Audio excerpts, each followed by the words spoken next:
चलिए इस छोटे से वीडियो में हम लोग देख लेते हैं। ये सरफेस केमिस्ट्री का एक हिसाब से लेक्चर नंबर 5 जैसा है। बहुत ज़्यादा टाइम नहीं लगेगा, 5 मिनट का वीडियो है, बस जो मैं बोल रहा हूँ उसको एक बार सुन लो। कोलाइडल सोल्यूशन क्या होते हैं, एक छोटी सी डेफिनेशन है। यहाँ पे क्या क्या देखेंगे, बस यही कोलाइडल सोल्यूशन के बारे में मैं थोड़ा सा जो इंपॉर्टेंट चीज़ है वो मैं बोल दूंगा, शायद वहां से अपने पास एग्जाम में क्वेश्चन आ जाए। 5 मिनट से ज़्यादा टाइम्स में नहीं लेने वाला तुम्हारा। तो जो कोलाइडल सोल्यूशन होता है उसमें पार्टिकल का साइज कितना होता है, 10⁻⁹ से 10⁻⁶ मीटर के बीच में। और यहाँ पे अक्सर दो वर्ड आते हैं, डिस्पर्स फेस और डिस्पर्जन मीडियम। डिस्पर्जन मीडियम वही सॉल्वेंट जैसा काम करता है, और डिस्पर्स फेस मतलब वो सोल्यूट जैसा काम करते हैं। डिस्पर्स फेस कौन सा चीज आकर के डिस्पर्स कर गया, ठीक है। अच्छा, कोलाइडल सॉल्यूशन में क्या मेन चीज है इंपॉर्टेंट, वो ये टेबल। डिस्पर्स फेज क्या है, डिस्पर्जन मीडियम क्या है, कि जो हमारे पास सोल्यूट है वो क्या है, और सॉल्वेंट क्या है वो है डिस्पर्जन मीडियम, और कैसा कोलाइडल सॉल्यूशन बनता है, और एग्जांपल क्या है। ये हमें पार्ट याद रख लेना चाहिए सब। इंपॉर्टेंट जैसे इमल्सन के जो एग्जांपल्स हैं, मिल्क, हेयर क्रीम, बटर, ये सब हमें ध्यान में रख लेना चाहिए। और ये देखो प्यूमिस स्टोन कई बार पूछा जा रहा है, स्टोन है, सॉलिड सॉल्ट बोलते हैं इसको, ये हमें ध्यान में रख लेना चाहिए, ठीक है। तो यहाँ से एग्जांपल्स अक्सर हमें ध्यान में रख लेना चाहिए, वो अपने एग्जाम में आते रहते हैं। ये एग्जांपल, ठीक है। ये डिस्पर्स फेज डिस्पर्जन मीडियम के हिसाब से जो हमारे पास 8 तरीके के कोलाइडल सिस्टम है उनको हमें ध्यान रखना है। ये टोटल 8 ही हैं, और इन सब को हमें ध्यान रखना होगा कि सॉलिड सॉलिड में चला जाता है तो क्या होता है, सॉलिड लिक्विड में चला जाता है तो सॉल बोलते हैं, सॉलिड गैस में चला जाता है तो एरोसॉल बोलते हैं। मैक्सिमम क्वेश्चन अपने एग्जाम में यहीं से देखने को मिलते हैं, ठीक है। तो हमें ये चीजें ध्यान रखना है। ये टेबल तुम्हें मेहनत करके याद रख लेना चाहिए, ठीक है। चलिए, एग्जाम्पल्स हमें ध्यान रख लेना चाहिए। और क्या करना चाहिए, लायोफिलिक और लायोफोबिक जो कोलाइड्स होते हैं उनमें ध्यान रख लेना चाहिए।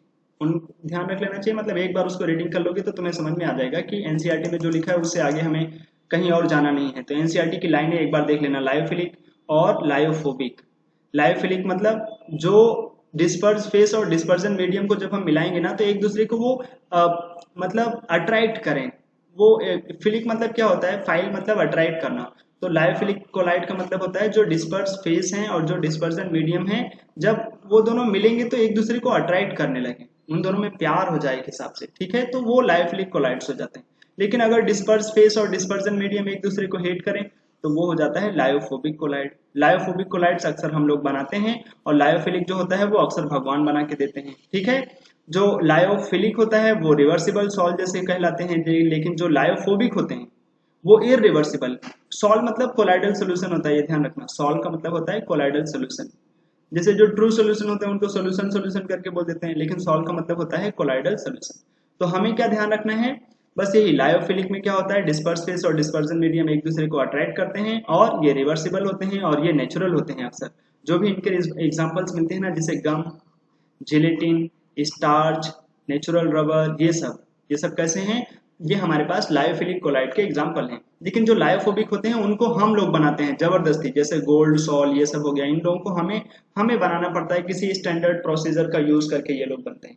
तो लायोफिलिक और लायोफोबिक सॉल्ट को एक बार बस क्विक रीडिंग कर लेना, हो सकता है यहाँ से कुछ स्टेटमेंट वाले क्वेश्चन आ जाए।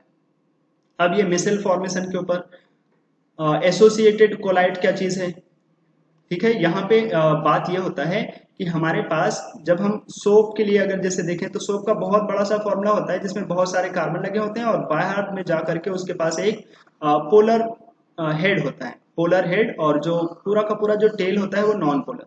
तो जब तुम इसको पानी में डाल दोगे ना, इसको, तो जब तुम इसको पानी में डालोगे तो क्या होगा, जो ये वाला पार्ट तो वाटर लविंग है तो वो अंदर घुस जाएगा, लेकिन जो ये वाला पार्ट है, ये ऑर्गेनिक वाला पार्ट, वो तो वाटर को तो लव नहीं करना चाहेगा, वो वाटर से तो रिपेल होगा, वो दूर भागेगा, तो ये बाहर निकल आता है। तो जब तुम पानी में डालो ना तो स्टार्टिंग में क्या होता है, जो वाटर लविंग पार्ट है वो तो अंदर रहते हैं, और जो वाटर हीटिंग वाले हैं, ये जो हमारे पास तेल है वो पूरा का पूरा वाटर मतलब समझ लो उसकी तरफ अट्रैक्ट नहीं होना चाहता है, क्योंकि ये ऑर्गेनिक वाला पार्ट है तो वो बाहर ऐसे निकले रहते हैं। तो जब तुम लेकिन बहुत ज्यादा अमाउंट में इनको अगर वाटर में डाल दो तो क्या होगा, तब तो सरफेस पे तो जगह ही नहीं बचेगा, तो इनको अंदर जाना होगा। हाँ, तो लगभग जब ये 100 मॉलिक्यूल्स हो जाते हैं ऐसे ये, तो वो अंदर जा करके ना ऐसे ऐसे सराउंड हो जाते हैं, पूरा का पूरा जो हेड है ना वो एक सर्कल जैसा फॉर्मेशन कर लेता है, और जो टेल है वो बाहर ऐसे निकले रहते हैं, ऐसे बाहर। उसी को बोलते हैं मिसेल फॉर्मेशन, ठीक है। उसी को क्या बोलते हैं, मिसेल। तो ये पूरा का पूरा थ्योरी पढ़ लोगे तो यहाँ पे जो इंपॉर्टेंट लाइन है वो एक है, ये क्राफ्ट टेम्परेचर क्या चीज है, कि मिसेल फॉर्मेशन होता कब है।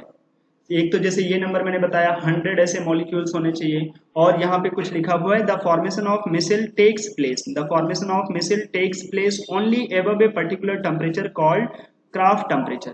ये जो मिसेल का फॉर्मेशन होता है ना, किसी एक पर्टिकुलर टेम्परेचर के, जो पर्टिकुलर टेम्परेचर होता है उससे ज्यादा टेम्परेचर पे ही ये बन पाता है। नॉर्मली नहीं कि बहुत ठंडा एटमॉस्फेयर है और ये बन गया, नहीं, जिस पर्टिकुलर टेम्परेचर से ज्यादा टेम्परेचर पे ये बन पाता है उसी को बोलते हैं क्राफ्ट टेम्परेचर।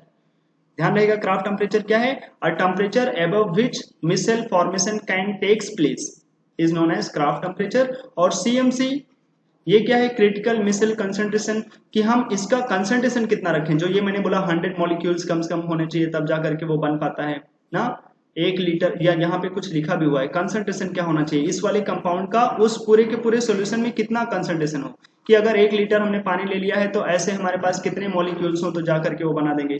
तो कुछ पर्टिकुलर कंसंट्रेशन होता है जिसके ऊपर ये बन पाता है। तो इसके ऊपर जो हमारे पास है, इसी को आगे जाकर के उसने बोला भी है, देखो 100 मॉलिक्यूल्स या उससे ज्यादा होते हैं तो जाकर के बन पाता है।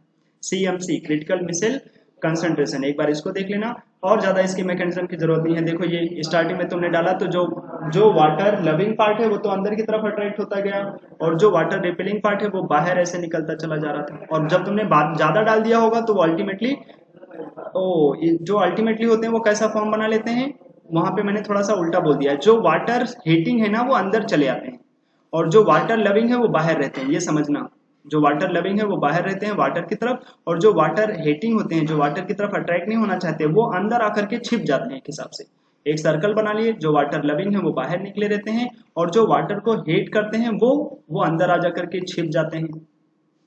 ठीक है, चले सीएमसी और क्राफ्ट टेम्परेचर पे ध्यान देना जो बोला गया है। इसके बाद चले आना पूरा का पूरा एनसीईआरटी में, और कुछ जरूरत नहीं होगी। टिंडल इफेक्ट एक बार देख लेना, कि हमारे पास अगर होमोजीनियस सॉल्यूशन हो और उस पे हम लोग कोई लाइट इंसिडेंट करें और परपेंडिकुलर जा करके देखें तो कुछ खास नहीं दिखता था, वो डार्क जैसा ही दिखता है। होमोजीनियस सॉल्यूशन मतलब ट्रू सॉल्यूशन हो, पानी में NaCl डाल करके रखो। लेकिन अगर ये कोलाइड हो, जैसे मिल्क हो अगर ये, और फिर हम लोग अगर एक तरफ से लाइट इंसिडेंट कराएं उसमें और उसके 90 डिग्री से जा करके देखें तो वो जो वहां पे पार्टिकल्स है ना वो चमकते रहते हैं, उसी को बोलते हैं टिंडल इफेक्ट। और टिंडल इफेक्ट की यहाँ पे नीचे 2 कंडीशन दी गई हैं, वो 2 कंडीशन ध्यान रखना। यही 2 कंडीशंस अपने एग्जाम में अक्सर पूछे जाते हैं। The diameter of the disperse particles is not much smaller than wavelength of the light that is used. और सेकेंड पॉइंट जो हमें लिखा गया है, ये 2 पॉइंट, इसे 2 पॉइंट पे ही क्वेश्चंस मिलते हैं अक्सर। The refractive indices of the disperse space and dispersion medium differ greatly in magnitude. ये 2 पॉइंट हमें किसी तरीके से याद रख लेना होगा, अगर एग्जाम में आता है तो इसी पे आता है। और नीट के लिए अगर तुम इतना फोकस कर रहे हो तो टिंडल इफेक्ट उतना इंपॉर्टेंट नहीं है, छोड़ भी सकते हैं। उसके बाद ये पॉजिटिवली सॉल्व और नेगेटिव सॉल्व, ये तो इनके एग्जांपल्स, एक बार ये टेबल देख लेना कैसे बनाते हैं पॉजिटिव सॉल्व। एक ध्यान रखना, जैसे तुम्हारे पास AgI का सोल्यूशन है और तुमने बाहर से Ag प्लस और मिला दिया, तो जब भी जो चीज कॉमन होगा, ये ध्यान रखना, जो चीज कॉमन होगा ना वही वो सॉल्व हो जाएगा। जैसे Ag प्लस कॉमन है, कॉमन क्या है, पॉजिटिव, तो ये हो जाएगा पॉजिटिव सॉल्व। जैसे अक्सर ये बनता है फेरिक हाइड्रोक्साइड और Fe3+, ये मिला दिया तो देखो यहाँ पे Fe3+ और Fe3+ मतलब पॉजिटिव चीज कॉमन है, तो ये बन गया पॉजिटिव सॉल्व। ठीक है, जैसे किसी ने हमसे बोला कि हमने AgI में Ki डाल दिया तो कैसा सॉल्व बनेगा, तो हम बोलेंगे I- और I- कॉमन है, मतलब माइनस वाला पार्ट कॉमन है, तो ये नेगेटिव सॉल्व बन जाएगा। ठीक है, और ऐसे मिलाने पे भी रहता है। जैसे यहाँ पे कुछ लिखा हुआ है, नॉर्मली कौन कौन बनाते हैं पॉजिटिव सॉल्व और कौन कौन बनाते हैं नेगेटिव सॉल्व। एक बार इसके एग्जाम्पल देख सकते हो, यहाँ पे देख लो उन्होंने समझाया भी है नेगेटिव सॉल्व कब बनता है। जैसे ये AgI तो I- कॉमन हो गया तो नेगेटिवली चार्ज पार्टिकल्स ये हो गए और नेगेटिव सॉल्व बना देते हैं। और जब Ag+ कॉमन हो गया तो पॉजिटिव सॉल्व हो गया। ऐसे यहाँ पे देखो Fe3+ कॉमन है तो पॉजिटिव चार्ज के थ्रू ये बन गया पॉजिटिव सॉल्व, और नहीं तो अगर OH- कॉमन हो गया तो ये नेगेटिव सॉल्व हो गया। ध्यान रखना है, और जब भी इनके ऊपर क्वेश्चन आएंगे तो हमें ऐसे देख लेना होगा। ठीक है, अब ये एक टर्म बहुत आता है, कोगुलेशन क्या चीज है।